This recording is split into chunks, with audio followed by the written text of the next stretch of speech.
Hello guys, TT online take চ্যানেলের সকলকে স্বাগত জানাই। আশা করি আপনারা সকলে ভালো আছেন। তো বেশি ভাট না আমাকে শুরু করে আজকের টপিক।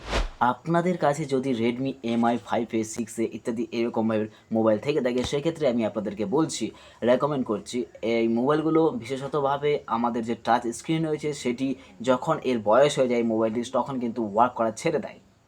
তো তখনই আমরা একটি সমস্যার সম্মুখীন হই যে আমাদের টাচটি কি হঠাৎভাবে খারাপ হয়ে গেল, অথবা আমার কি টাচটি একেবারের মতো ডেথ হয়ে গেল।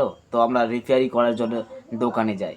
রিপেয়ারিং করতে গিয়ে করার আগে আমি একটি কথা বলবো, আপনারা চাইলে নিজে নিজেই এই কাজটি করতে পারেন। দেখতে পাবেন যখনই আপনার রেডমি 5A 6A ইত্যাদি যে মোবাইলগুলো রয়েছে, যদি আপনার প্যাটার্ন লক খুলতে গিয়ে কাজ করে থাকে, অথবা নিচের সাইডের যে তিনটে একটা অপশন থেকে থাকে, মেনু বার, তারপরে হচ্ছে মিনিমাইজ বার, এগুলো যদি কাজ করে থাকে সেক্ষেত্রে ভাববেন আপনার মোবাইলটিতে ততটা সমস্যা হয়নি। সেক্ষেত্রে কিন্তু আপনি চাইলে নিজেরাই করতে পারেন।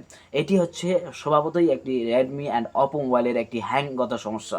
অর্থাৎ এই মোবাইলগুলো যদি বেশি প্রেশার পেয়ে থাকে সেক্ষেত্রে কিন্তু এই মোবাইলগুলো হ্যাং করে থাকে। তো সেটি কিভাবে ঠিক করবো আমরা একের পর এক আলোচনা করব। তো শুরু করি আজকের টপিক। তো এই হচ্ছে সেই মোবাইল ফোন যেটি আমার কাছে আছে, বর্তমানে হ্যাং অবস্থায় আছে। তো যখনই আমরা লক খোলার চেষ্টা করব, দেখতেই পাচ্ছি লক আমি অন করার চেষ্টা করব, এই যে কাজ করছে, কিন্তু যখনই আমি এগুলাতে টাচ করার চেষ্টা করব, এই যে অপশন, সাপোজ এখানে ইউটিউব ফোল্ডার রয়েছে, দেন অ্যামাজন পে রয়েছে, গুগল রয়েছে, হোয়াটসঅ্যাপ রয়েছে, এই স্ক্রিনটা যে টোটালি কিন্তু কাজ করছে না। কিন্তু যদি আমি এই নিচের বাটনগুলোকে কাজ করার চেষ্টা করি সেক্ষেত্রে কিন্তু আমাদের কাজ করে যাবে। এই যে কাজ করে যাবে। বাদবাকি এই সাইটগুলোতে কিন্তু আমরা কাজ করতে পারবো না। এটি হচ্ছে একটি হ্যাংগত সমস্যা। তো সচরাচর এই যে বাটন রয়েছে সেটাকে আমরা কিন্তু রিস্টার্ট করার চেষ্টা করব।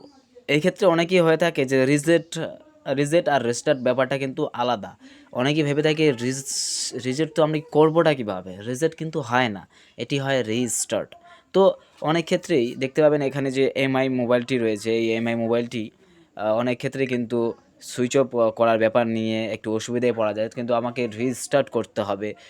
এই যে বাটনটি আছে রিস্টার্ট করতে হবে, এই বাটনটিকে প্রেস করে নিতে হবে। অথবা অন্য কোনো যদি মোবাইল হ্যান্ডসেট হয়ে থাকতো তাহলে কিন্তু আমরা প্লাস বাটন অ্যান্ড হচ্ছে এই পাওয়ার বাটনটি হোল্ড করে রাখলেই কিন্তু আমাদের যে রিস্টার্ট ফোন রয়েছে সেটি কিন্তু রিস্টার্ট হতে আরম্ভ করে দেয়। কিন্তু যেহেতু রেডমি এটি টোটালি আলাদা, রেডমি অ্যান্ড অপো মোবাইল কিন্তু টোটালি আলাদাভাবে এটিকে রিস্টার্ট করতে হয়। তো আমরা শুরু করছি কীভাবে এটিকে রিস্টার্ট করব।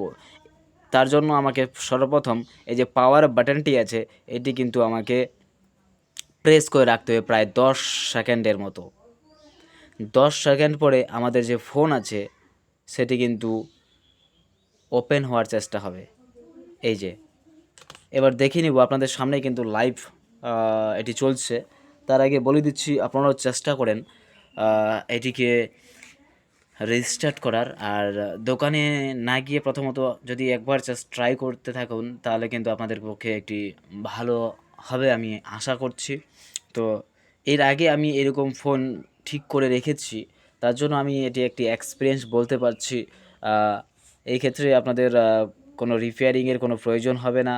আর একটু পরে আমার যে মোবাইল ফোনটি আছে সেটি রিস্টার্ট হয়ে যাবে এবং আমি কাজ করে দেখাতে পারবো। আই থিঙ্ক মনে হচ্ছে আমার এই যে কাজ করছে, এই যে সব কিছু কাজ করছে এখন, কিন্তু এই যে এখন আমি দিলাম কাজ করে নিচ্ছে। তো এই হচ্ছে রেডমি এমআই মোবাইলের সেটিংস। এই সেটিংসটি করে নেবেন আপনি। সাপোজ আমি ইউটিউব চালাবো, ইউটিউবও চলছে, তো আপনাদের সামনে থেকেই কিন্তু আমি যখন ভিডিওটি বানাচ্ছিলাম হয়তো আমি ইতস্তত হচ্ছিলাম যে হবে কি হবে না, হবে কি হবে না এই সম্পর্কে, কিন্তু আমি একটা জানতাম যে এরকম সমস্যা হয়ে থাকে রেডমি আর ওপো মোবাইলের। সেক্ষেত্রে কিন্তু আপনাদের সামনে কিন্তু আমি এটি ঠিক করে নিলাম। সেই ক্ষেত্রে একটি কথা বলে রেখে, যেহেতু আমার এখানে টাইম ওয়েস্টেজ হয়েছে, সেই টাইম ওয়েস্টেজের দামটি আপনি কিন্তু সেই কাস্টমারের কাছ থেকে নিতে পারবেন যদি আপনার কাছে কেউ ঠিক করতে আসে সেক্ষেত্রেই। অথবা আপনারা যদি নিজেরাই পারেন তাহলে সেক্ষেত্রে তো বিশেষ আরও ভালো। সেক্ষেত্রে আমি এই যে কাজটি করে দিলাম। তো এই ছিল আজকের ভিডিও। আপনারা চাইলে আপনাদেরও যদি কোনো মোবাইলের হ্যান্ডসেটে কোনো সমস্যা থেকে থাকে, এরকম সমস্যা, তাহলে কিন্তু আপনারা অবশ্যই কমেন্ট বক্সে কী আর বলবো, আপনাদের মনের কথা বলতে পারেন। তো যাই হোক, ভালো লাগে থাকলে অবশ্যই লাইক, শেয়ার অ্যান্ড সাবস্ক্রাইব করে পাশে থাকবেন। এই দেখে নিন আপনার সামনে সমস্ত কিছু ঠিক করে দিলাম, এই যে অল ওকে। তো গাইস, আজকের মতো এই পর্যন্তই। Tata, bye bye.